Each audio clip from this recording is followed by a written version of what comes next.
Hello, everybody, and welcome back to the 9 Frames Podcast. This is episode 46, and it is Monday, November 6th, 2023. I'm Bill Whalen. And I'm Mike Whalen. As always, catch us on YouTube at 9 Frames Podcast. Our Spotify is 9 Frames, and our X is at 9 Frames Pod. Please like, subscribe, share, do all the good stuff, you know? The first off-season episode is upon us. The Rangers parade has come and gone, and gold gloves have been awarded. That's what we're going to break down on this episode, give our opinions on that. Should be a fun one. Yeah, definitely. Some surprising names that I wasn't really expecting to see as winners. Definitely one in specific. I think somebody got robbed in the NL. Yeah, shortstop, but there's a couple of them that are eyebrow raisers, but that's the thing with these awards is that all of the candidates obviously deserve it. Yeah, if you're in the top three. I mean, if you're one of the three best fielders at your position in your league, you're doing something right. Get voted on by the coaches and managers there. And then I think 25% of the vote is some kind of sabermetric. Not really sure how that works, but whatever. We got our winners, and we will talk about that. But first, like we said, the Rangers parade has come and gone, and World Series MVP Corey Seager was out there quoting basically Alex Bregman, also Kanye West. Yeah, after the division title from Bregman. Everybody was wondering what would happen if the Texas Rangers didn't win the World Series, and I guess we will never know because they have won and they are champions. Good for them. Looked like a fun one for Arlington there. I saw an Astros fan on Twitter that was like, actually, that doesn't make sense because we're used to the Rangers not winning the World Series. They haven't done it in 62 years. Yeah, the Astros win the division every year. Saw Astros fans also saying they still run Texas and everything. Clearly that rivalry is alive and well. Oh, even more so Love now. to see it. Yeah, they just had an ALCS matchup and gone 7 games. That team will be looking for revenge next year. And then the team that won went on to win the World Series, so now they have more shit to talk. Guy like me already excited for the 2024 season. I want to see him. I want to see him butt heads. Absolutely. But first, man, sadly it is option season, so there's a lot of declined options. Get used to that word decline because I'm going to say it a lot for the next couple minutes here. And we're going to start with the Dodgers and Lance Lynn. This was a $18 million option. So, I mean, obviously it makes sense that the Dodgers would decline that. Not a surprise. News is that there's still chance for a reunion between the two sides, which makes sense. They like Lynn. They like having him around, the veteran presence, but not for $18 million. Yeah, I was going to say, I'm sure they love Lynn and whatever, but for $18 million to be the major league leader and giving up home runs as a pitcher, I don't think that's worth it, and I don't think the Dodgers think it's worth it. And I think Lynn probably understands after his last year that he probably cost himself a bit of money, but he'll find somewhere to pitch. I wouldn't be surprised if it is in Dodger blue again. It probably will be. He'll probably be there on a much cheaper deal, which makes sense for both sides. I mean, I guess it hurts for Lynn, but you got to accept what it is, and it is an option. So, hey, man, just go out and pitch better in 24. And another big one, talking about betting on yourself here. This is Cody Bellinger. He declines the mutual option and becomes a free agent. What was that option? I'm not sure. I know the original contract was $17 million. It was $12 million and a $5 million on a contract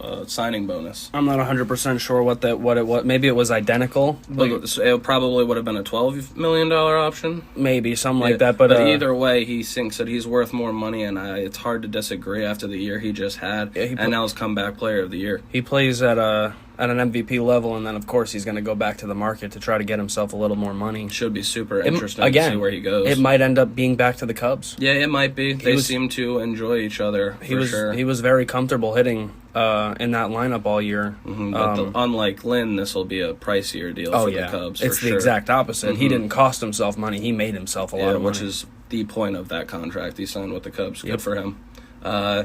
Another one with the Cubs here, man. Marcus Stroman opts out of a $21 million option, which I was pretty surprised at. I don't know if he's getting more than $21 million on the market, so unless this is a problem between him and the Cubs, I'm not sure what this is. The thing is, I think he will probably get more than 21 on the market because the qualifying offer now is $20.5 million, which is absurd. So would you give Marcus Stroman a qualifying offer? Yeah, you probably would. So somebody will give him probably like 23 to 25, which is a little more money, but this one is a little bit more surprising to me, honestly. I didn't think he was just going to stick around for one more year. He seemed to enjoy his time in Chicago. He talks highly of the organization. I would be very interested to see where he goes. I mean, when he's healthy, he looks like he could be one of the better pitchers in the league, but he's had trouble staying healthy. Yeah, and it should be interesting to see if he goes to a new team or back to Chicago as well.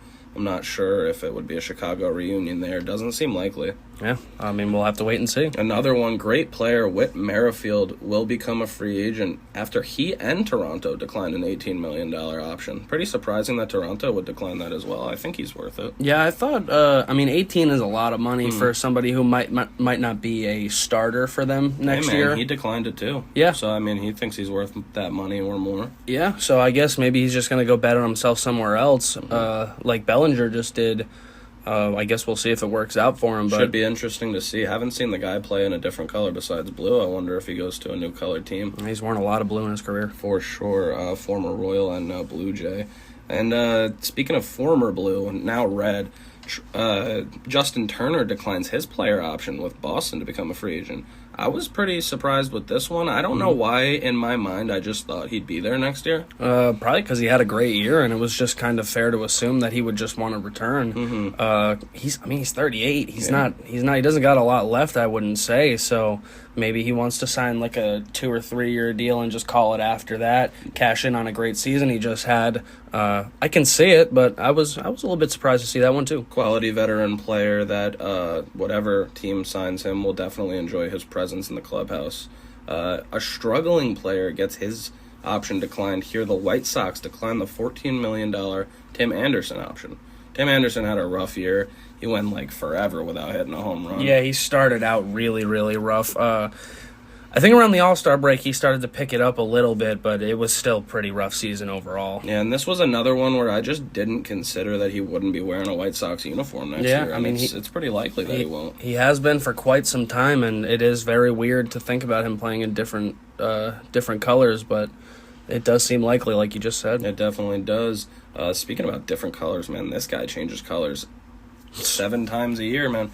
Atlanta declines Brad Hand's option, and since 2020, so the last 3 years, he's played for Cleveland, Washington, the Mets, Toronto, Philadelphia, Colorado, and Atlanta. 7 teams in the last 3 years. That's insane. Absolutely insane. I wonder where he ends up. Another veteran arm in the pen, and teams definitely use him. Yeah, career journeyman. I mean, he's going to continue the journey somewhere else.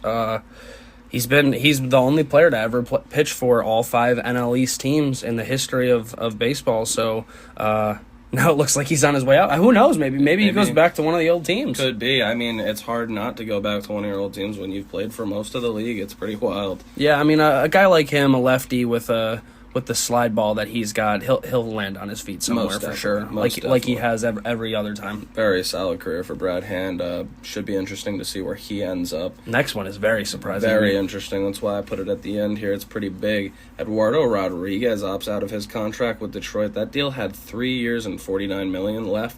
I'm not too surprised when you look at that because he's definitely worth more money than that. Yeah, I mean, he signed a 5-year deal with them.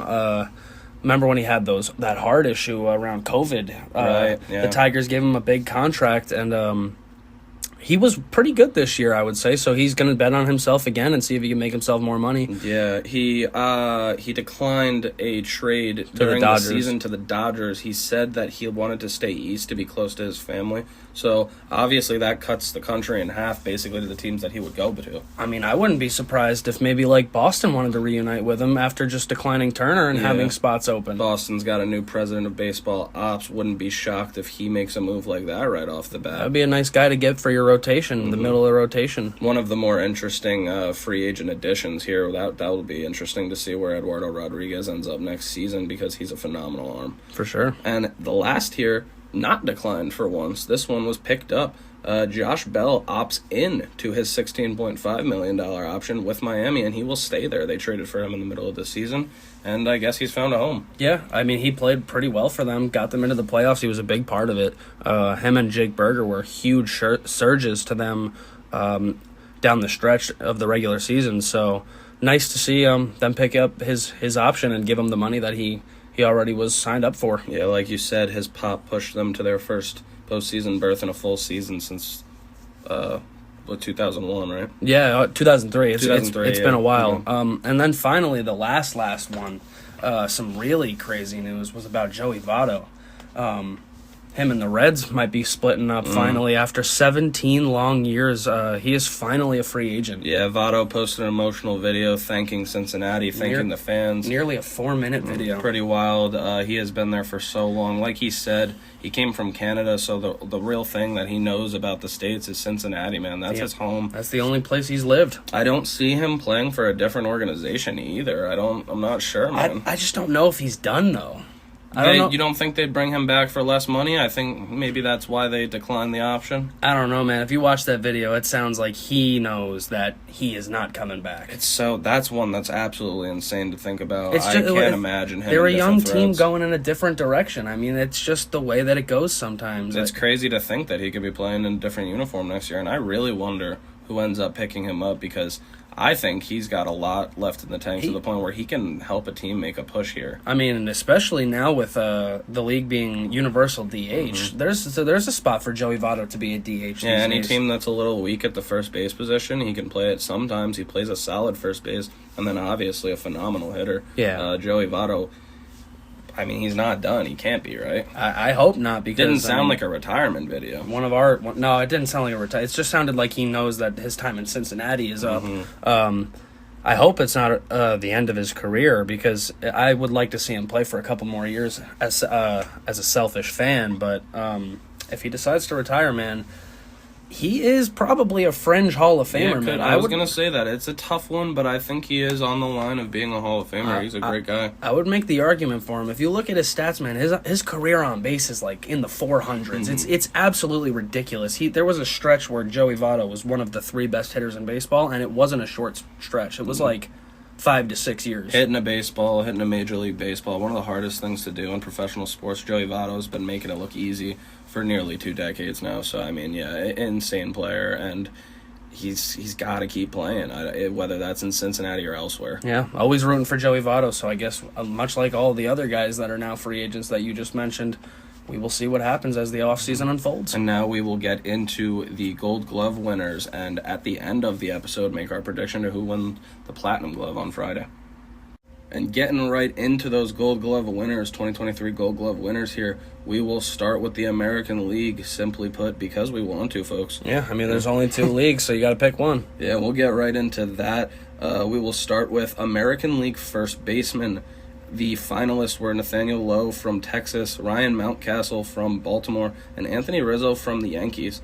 I'm not going to lie to you, man. I had an inkling that Rizzo was going to be the one coming away with this one. Yeah, maybe if he didn't miss so much time with that concussion and head injury, he would have won it, but no. He wasn't. But the winner here for first baseman Gold Glove in the American League is Nathaniel Lowe, just days after winning the World Series. He's also a former Silver Slugger. I think he's up for it again, too. His mantle is filling up fast, man. Good for him. There are a couple of Rangers on this list, so they're having a nice little week for sure. And then there's a couple Rangers that didn't win, too. That is true. They had gold nominees and winners all over, so it's fair to see why they won. Yeah, I mean, all of these guys are phenomenal. Nathaniel Lowe had a great year. He took a step back at the plate this year, a little bit. Still up there for the Silver Slugger, though, posting a 7.75 OPS there. But it's a phenomenal year for him defensively, and he takes home the Gold Glove. Good for him. Yeah, definitely. Nice development, as when they traded for him, he wasn't known as a big Gold Glove type first baseman. He was more for his bat, and now he's developed a Gold Glove, and he won one. Love to see that develop. First Gold Glove at first base for the Rangers since Mitch Moreland in 2016, too. And now we move it on over to second baseman. This one was pretty shocking that he was a finalist in second baseman, but Mauricio Dubon was a finalist. Then we have Andres Jimenez, who won last year, and Marcus Semien, another Ranger, man. But this one, the winner will be Andres Jimenez again. Yeah, I don't know. He's so solid at second, such a solid pair of hands. He really is above and beyond like the best second baseman defensively in the league to me. Yeah, he came up as a Met, so we know all about how good his defense is. It's nice to see him get recognition. 18 outs above average and 23 defensive run saves this season. I mean, it's a phenomenal year for the 25-year-old. Another great year in the field for him. And this one is another one where we move it on over to shortstop. And this is a young category with the winner, but a couple of veterans that he's going up against and beaten. Yeah, I think they made a mistake here. Yeah, the finalists here are Correa. We got World Series MVP Corey Seager and Anthony Volpe from the Yankees. Anthony Volpe from the Yankees takes it home, man. Yeah, I don't really think he should have. No, pretty shocking. He did have 15 defensive run saves, so it's pretty wild. He also had a ton of errors, though. Only the second rookie shortstop to ever win a Gold Glove. The other one was last year's Jeremy Pena. Yeah, see, the thing is, if I'll just say it. I mean, I feel like if he wasn't playing for the Yankees, he don't win this award. But yeah, fair enough to say. I mean, Correa is a former Platinum Glover. There's no way Anthony Volpe is better than Carlos Correa. Come on. It's pretty fair to say, yeah. But I don't know. Volpe takes it home. That will be his first Gold Glove, obviously, because he's a rookie. Good for him. Yeah, whatever. I mean, good for you, man. Moving it on over to third base. This one was an obvious winner. It's tough, man. You really can't compete with this guy. We had Alex Bregman, Matt Chapman, and Jose Ramirez. And I mean, spoiler alert, folks, Matt Chapman took it home again. He's a stud at third base. There's nothing you can do to stop him. Yeah, he's going to be doing that for a long time, as he already has been. I mean, what'd you say, this is his fourth Gold Glove now? Yeah, fourth Gold Glove of his career. He's also a two-time Platinum Glover to this point, with a chance to make it 3 this year. I mean, filthy fielder over there. Yeah. I think even Nolan Arenado said if there's one guy that's better at that position than him, it is Matt Chapman. Yep. They went to the same high school, so they're friends. They know each other. They both. That's why they're both so good. I think they're both cut from the same cloth. Yeah, true, which is crazy because whoever that infield coach is, man, hang your hat on that. Yeah, seriously. You developed some insane fielders. Two of the greats at third base. For real. Moving it on over to left field now, we have Austin Hayes from Baltimore, Stephen Kwan from Cleveland, and Dalton Varsho, the new acquisition. They love him in left field. Yeah, I thought this could have went a couple ways, honestly. I did. I thought it was a toss-up between Kwan and Varsho, to be honest with you. Austin Hayes, a phenomenal fielder, too. No knock on him. But Stephen Kwan takes it home. Good for him, the Rook. Yeah, it's really cool to see the Cleveland Guardians get recognition in such a down, kind of mediocre season. Very true. Their guys are still getting recognition for gold. Varsho being a Gold Glove nominee for left field is insane, considering that he started as a catcher. Yeah, and can still do it. The guy can play a lot of positions, and he plays a lot of positions well, too. He's going to be one of those guys where his name's going to be here for a lot of years to come. If the vote came out and it said that Varsho won over Kwan and Hayes, I would have believed it. Yeah, I mean, Kwan did lead MLB left fielders in defensive runs saved. Oh, he's great. Yeah, he had 16, and his outs above average were 9, so he led left fielders in the MLB in both of those categories. Yeah, that'll do it. And now we'll move it on over to center field. We have Kevin Kiermaier, Luis Robert Jr., and Julio Rodriguez. This is a stacked position. And this is the thing that's been happening to Mike Trout and other great center fielders for a long time now, man. Kevin Kiermaier. It is another year where Kevin Kiermaier takes home the gold, man. How many Gold Gloves is that? I don't. Oh, that's 4th for him. That's 4 for him. That's going to be 4 for him. He's 33 years old, and he's still getting it done, man. He's filthy out there. One of the better fielders we've seen in center field in a long time. I mean, 4 Gold Gloves is very nice for your career. Yeah, for sure. Taking home another one there, Kevin Kiermaier. Hats off to him. And another one here, we move over to right field. The finalists were Adolis Garcia, Kyle Tucker, and Alex Verdugo.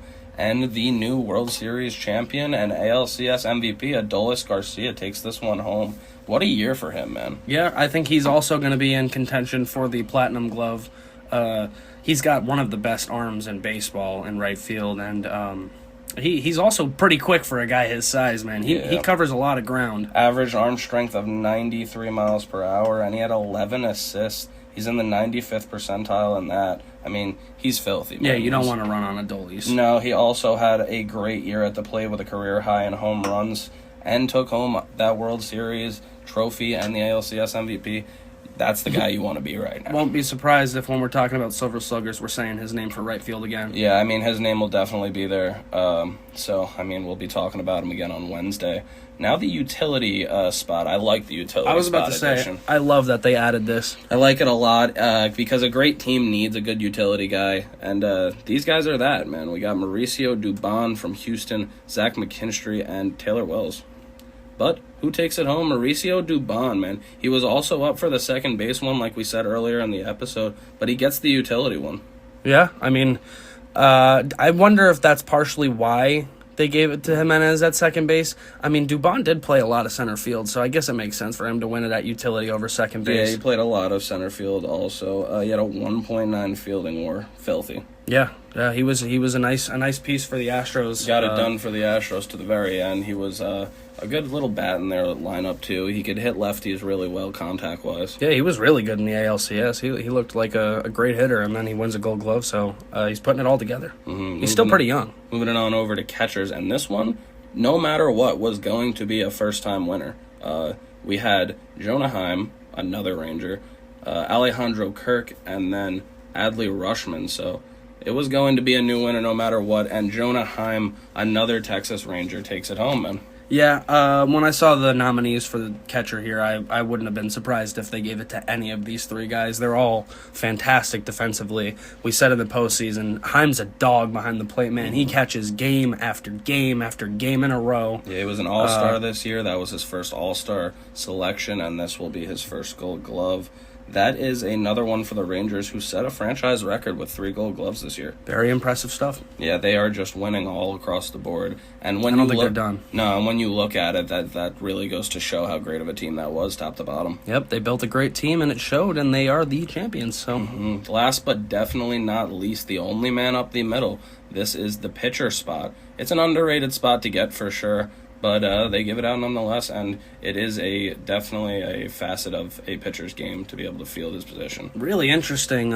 3 nominees if you consider the Twins, man. Yeah, Twins are up there a couple times for sure, and they could be 3 Twins, like you said. Yeah, It's Sonny Gray who's on the Twins, Pablo Lopez who's on the Twins, and then Jose Barrios who was on the Twins and got traded to the Blue Jays. And the former Twin, Jose Barrios, is the one who takes it home. And the Jays also set a franchise record with 3 Gold Glove winners this year, man. That's why they went out and got Kevin Kiermaier and Matt The Chapman. Blue Jays and the Rangers just about sweep it, taking 6 out of 9. Well, there's 10 now, right? 10. Yeah, so they take 6 out of 10. 60% of the trophies go to the Blue Jays and the Rangers. Yeah. Hats off to both of those franchises. These are all great fielders, obviously. And then 2 of the other ones went to the Guardians. Yeah, no, I mean, there's clear that those are the teams that focus on defense, and they are some phenomenal teams defensively, so I mean that stands up. Yeah. Great years all around for the guys who win their Gold Gloves, and definitely not a knock on any of the guys who didn't win it in the AL, because if you're a top 3, like I said before, nominee at your position, you're doing something right. Yep, and here is where we will make our predictions for the Platinum Glove winner of the American League, and I will go first. I mean, call me obvious. That's what this has to be. It's the best fielder in the league. This is Matt Chapman's award in my mind. I actually, just after you've convinced me when you were reading the little blurbs about their stats, I think Andres Jimenez might win the Platinum. Yeah, I mean, he should definitely be up there. I wouldn't be surprised if he did. There's a lot of guys that could win the Platinum. Adolis could win it. Kiermaier could win it. Kwan could win it. Chapman, Jimenez, a lot of guys could win it, so it's a toss-up. I'm going to go with Jimenez as my pick. You go with Jimenez? Yeah, I go with Matt Chapman as my guy. I think you probably have more likely of a chance to be correct. Yeah, somebody will be getting that Platinum Glove. Make sure to get your votes in on Rawlings.com, because that award will be given out at the ceremony on Friday. We'll see who gets it there. Wouldn't be surprised if it goes to Adolis, I'm not going to lie to you. Kicking it on over to the National League now, and we will start with first baseman like we did in the American League. We had Freddie Freeman of the Dodgers, Carlos Santana, who split his time between Pittsburgh and Milwaukee, and Christian Walker, who just plays a phenomenal first base for Arizona. Yeah, I think we knew who was going to take it at first base, and we might have another Nolan Arenado type situation where he wins a lot in a row over there at first base. Christian Walker wins another one. Christian Walker takes this one home, and the D-backs have had a phenomenal first baseman for just such a long time now. Between Goldschmidt and Christian Walker, they don't know how it is to have a bad defensive first baseman at all. And Walker's a step up from Paul, too. Yeah, this is a back-to-back for Christian Walker. Really great run for him. He has been playing great defense for years now, and this shows it. Yeah. Moving on over to second base, our finalists were Nico Horner of the Cubs, Ha-Seong Kim of the Padres, and Bryson Stott of the Phillies. And Nico Horner takes this one home. Yeah, I think he was benefited by Kim wasn't going to win it at second base because he played 3 different positions all year. I would have been surprised, or I wouldn't have been surprised if they gave it to Stott, but Horner was probably just a little bit better. Yeah, Horner was tied with the Brewers' Bryce Terang for the league lead among second basemen with 12 defensive runs saved. So, I mean, he definitely had a phenomenal year defensively. Not the greatest position, but he's got a solid set of hands over there. Yeah, and he wins a Gold Glove, so it's proven. Moving over to third base, we've got Ke'Bryan Hayes. This was interesting. Yeah, Ryan McMahon, who obviously plays other positions as well, so, I mean, I'm surprised he wasn't up there for the utility spot as well. He plays predominantly third base, though. And then Austin Riley of the Braves. And Ke'Bryan Hayes takes this one home for the Pirates. So this is the first year in a long, long, long time that there's not even Nolan Arenado as a nominee, let alone the winner of third base Gold Glove. Yeah, I mean, this is the first time in 11 years Yeah. that Nolan Arenado has In his not career. won. Yeah, first time in 11 years Nolan Arenado didn't win a Gold Glove at third base in the NL, and he wasn't even a finalist this year. That's what I'm saying, man. It's pretty crazy. I know that I've heard people rave about Ke'Bryan Hayes on the defensive end of the ball. He's great over there at third base, which could be a problem for Nolan as he gets a little older and loses a step, clearly, because it might be Hayes' position to lose the Gold Glove at now if he continues his trajectory. Fair enough. Great year for him. This is the one that's going to piss me off. Yeah, here we are at shortstop. Our finalists were Francisco Lindor of the New York Mets, Dansby Swanson of the Chicago Cubs, and Ezequiel Tovar of the Colorado Rockies. And, I mean, unfortunately for us Mets fans, this is another one we feel like is a snub. Francisco Lindor does not take it home. Dansby Swanson does, and he completes the fact that him and Nico Horner both won that up the middle for the Cubs. I mean, the fact of the matter is, there is something, I think, in my opinion, that there's something in baseball where, like, they don't like that Lindor's on the Mets. I don't know. It feels like he just constantly gets disrespected. Yeah. He was one of the best fielders in the league. For him to not win a Gold Glove for Dansby Swanson again, it's just crazy. Hasn't won a Gold Glove since 2019 with Cleveland, Francisco. Since he went over to the Mets. Yeah, and it's pretty wild. That being said, Dansby Swanson did lead shortstops with 18 defensive runs, and he had a fielding run value of 15. That also led shortstops. So that's the thing with these awards is it's hard to call it a snub because Dansby had a great year defensively, but man, Lindor, it feels like he's just not getting the awards he deserves. Let's give Swanson the Silver Slugger too, even though Lindor was clearly better than him at that too. Should be interesting to see how the Silver Sluggers play out for sure. It's really sick, dude. It's really awesome that Dansby Swanson, who, I mean, he's just such a mediocre baseball player in my mind. Wow. He's just getting all these awards. I mean, it just makes Gold Gloves look so, like, valueless when they just keep giving it to people over and over again that don't deserve it. Yeah, first year with the Cubs, and he takes it home.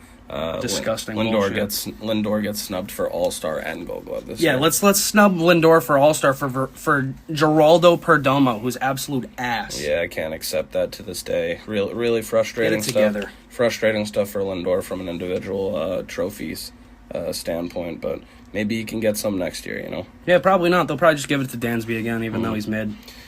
We'll move it on over to left field now. We've got Ian Happ, David Peralta, and Eddie Rosario, who we didn't mention it in the intro because it's not official yet, but it looks like the Braves are going to decline Eddie Rosario's $9 million option, even though his name's right here, and he helped them make their run. Yeah, for once the Braves are making a stupid decision. I don't know why they would do that, even if he's a utility bat or a platoon off the bench like they were doing with Pilar at the end there. I don't know why you would get rid of somebody that was literally one of the biggest reasons why they won the World Series in 2021. He was the NLCS MVP. Whatever, man. Yeah, it's a $9 million option. I take Eddie Rosario for $9 million right now. I mean, as long as he's out of the division. Really cool to see David Peralta up there, too, for the Dodgers. I mean, solid year for him. But who takes it home? Ian Happ takes it home. Now he's got an official job. He's an everyday left fielder. And, man, he's filthy out there. Yeah, the Cubs' bias continues to live on. They just keep giving the Cubs all the awards for some reason, even though they missed the playoffs again. That is their third one. That is another team getting a franchise record 3 selections.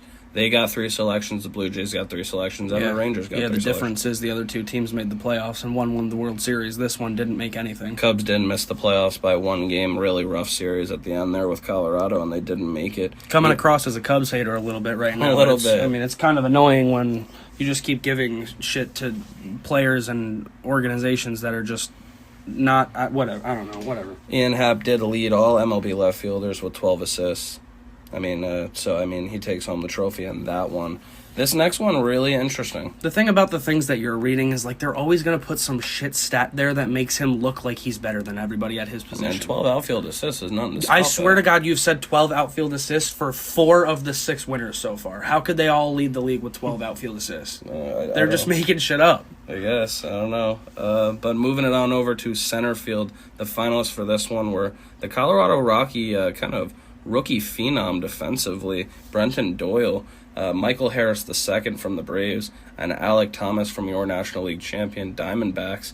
And Brenton Doyle takes it for them. The Really? Rockies get an award. Really surprised they didn't give this one to Michael Harris as just an excuse to do it. And they went with the Rocky instead. That's Yeah. pretty insane. Yeah, the Rockies getting natural. It's really cool to think that managers and coaches voted for Brenton Doyle to that extent that he got the award here. A lot of respect to the young guy. Yeah, I don't watch the Rockies too much, so I'm not too familiar with him, but he does appear to have a cannon of an arm. Yeah, September 2nd, he made a throw from center field to home plate at 105.7 miles per hour. That's crazy. Threw the ball nearly 106. That is like the fastest pitches in MLB history, but from center field to home plate. Yeah. Yeah, he led all of baseball with a fielding run value of 21 en route to becoming the 6th rookie outfielder to win a Gold Glove. Good for him. Yeah, good for him. And the Rockies for finally getting a little bit of recognition. Yeah, for sure. And now we move it on over to right field. This position was pretty stacked This at the is top. funny. Yeah, we got Mookie Betts, the new right fielder, Fernando Tatis Jr., and Lane Thomas. Yeah.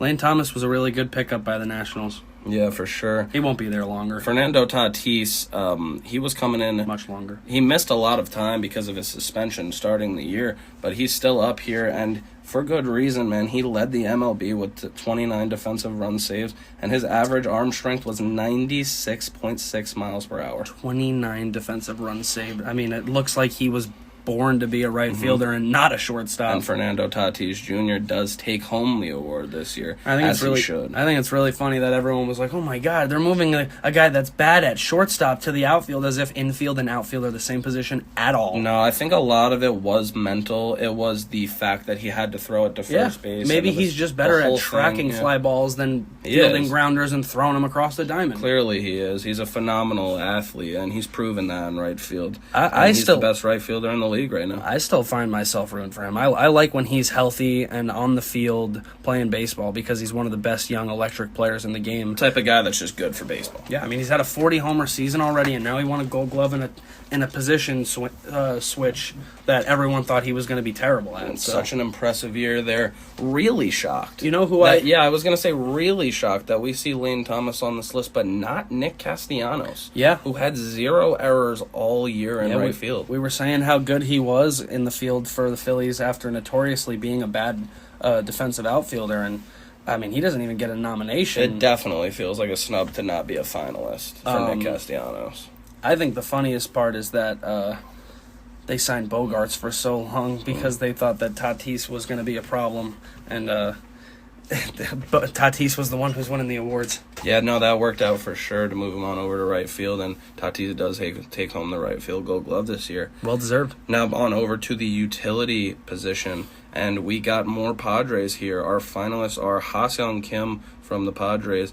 Mookie Betts on here again, man, because he did play a lot of second And base short. as I think he well, played some short too. Yeah, a lot up the middle and right field for him. Crazy. And Tommy Edman from the Cardinals. Yeah, 3 very.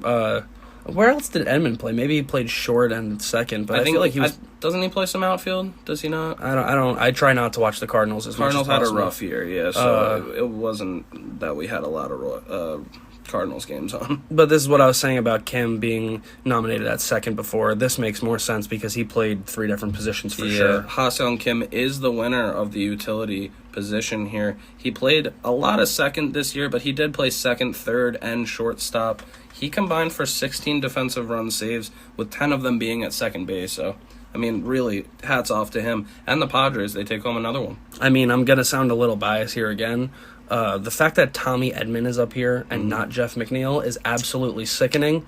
I don't understand why the Mets just don't get any recognition. Like, I understand they had a bad year this year, but so did a lot of these other teams that are getting awards. I mean, Brenton Doyle's on the Rockies. That team shouldn't even be in the major leagues anymore. No, it's definitely disappointing to not see any of the Mets up here. I thought the same in center field.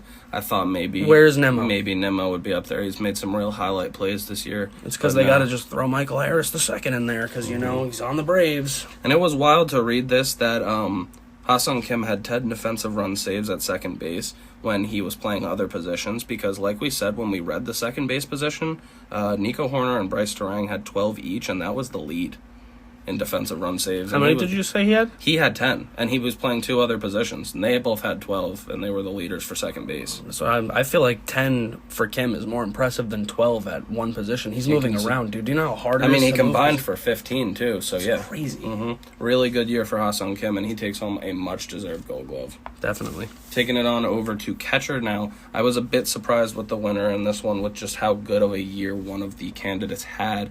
The candidates are Pat Bailey from San Francisco, Gabriel Moreno from the National League champions, and JT Realmuto from Philadelphia. And Gabby Moreno takes this home, man. I thought it was going to be Pat Bailey of San Francisco. He was really up there, but no. Yeah, it's Gabe Moreno. Not a knock on Gabby Moreno at all, but it should have been Pat Bailey. I mean, he was so good behind the plate all year. Every time they pulled up a stat about Patrick Bailey, it was about his pop time, how quickly or how good he is at blocking, how good he is at framing, this, that, and the other. And that, I mean, I feel like he should have won. But Moreno has, I mean, I was just telling you before, Blue Jay fans got to be punching the air. Yeah, a bit. I mean, they love their Varsho over and left. I guess, but they gave up Gurriel, who's awesome, and then Moreno, who was their 3-hitter in the World Series, and hit it, and he was hitting well. Very true. And now he wins a Gold Glove. Yeah, Moreno led MLB catchers in defensive runs saved. He had 20 defensive runs saved. And StatCast, he caught stealing above average. He had 9 in 2023, so really impressive year for him behind the plate. I thought maybe it'd be Pat Bailey, but expect to see Pat Bailey's name here for a while. Also wouldn't have been surprised if it was Realmuto, because he always leads the majors in pop time. He's like been one of the better defensive catchers in the last decade, so I wouldn't have been surprised if they gave him another one, but they didn't. Moreno came into the game with only 19 major league games played behind the plate. That's crazy. And he ends up winning the award. Really First full impressive. season, and he wins a Gold Glove. And last but not least, we've got the pitcher spot. We have Jesus Luzardo from Miami and a couple Philadelphia Phillies in Taijuan Walker and Zach Wheeler. Taijuan's a great fielder for sure. This award has been wild, man. For the last decade, who has been winning it? It's been 6 straight years of Zach Greinke and then 3 straight years of Max Fried. Yeah, it was when Greinke left the NL.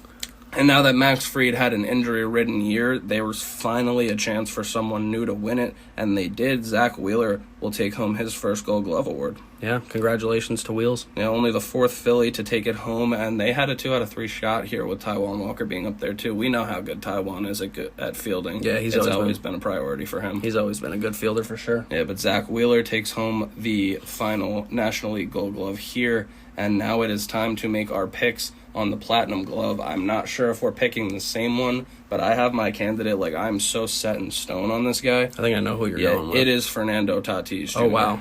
No, it's Fernando Tatis Jr. He deserves that award so much, man. I am going to go with Christian Walker. You go with Christian Walker? It would be cool to see a first baseman win it, man, for sure. I'm going to pick a first baseman to win it. He's so good over there at first base. He rarely makes any mistakes. It would be really nice to see a first baseman win a Platinum Glove, and I can't think of a better guy to win it than Christian Walker. My personal pick for Tatis, I mean, he was out with that suspension, like we said. He comes back and leads the MLB in defensive run saves with 29. He nearly saved 30 runs for the Padres. Yeah. Should be super interesting to see who gets it on Friday. Yeah, the other guy I would look out for besides those two, if it wasn't Brenton Doyle, it would probably be Brian Hayes. I wouldn't be surprised if he won Platinum. Yeah. My AL pick is Matt Chapman, and my NL pick is Fernando Tatis Jr., and you got Andres Jimenez in the AL and Christian Walker in the NL. Please comment below if you guys liked or disliked who won these and who you guys think will win the Platinum Glove on Friday. Yeah, stay active. We really appreciate it. Thank you to everybody for watching and listening wherever you do. This was episode 46 of the 9 Frames podcast, our Gold Glove episode, and this was November 6th, 2023. I've been Bill Whalen. And I've been Mike Whalen. Make sure to catch us on YouTube at 9 Frames Podcast. Our Spotify is 9 Frames, and our X is at 9 Frames Pod. Hit us up on there with your thoughts. Definitely leave your comments below and share it with your friends if you think they'd like the show. Yeah, we appreciate everything that's been shown toward us as of this moment so far. We noticed that since the postseason began, people have been interested, which is nice to see. We just hope that you continue to be interested. We got a good offseason coming up with a lot of awards still left to be handed out, and then free agency. I mean, there's some big free agents out there led by Shohei Ohtani. Very true. Going to be fun to cover all of that. On Wednesday's episode, we will make our predictions for who we think will take home Silver Sluggers. Yeah, it's going to be an exciting offseason for sure, and I'm ready. Enjoy your week, folks. I am very ready. I'm already ready for the 2024 season. It's unfortunate we got to wait, but the time is ticking, and we'll be there in no time. Yeah, I'm with you on that. We'll see y'all Wednesday.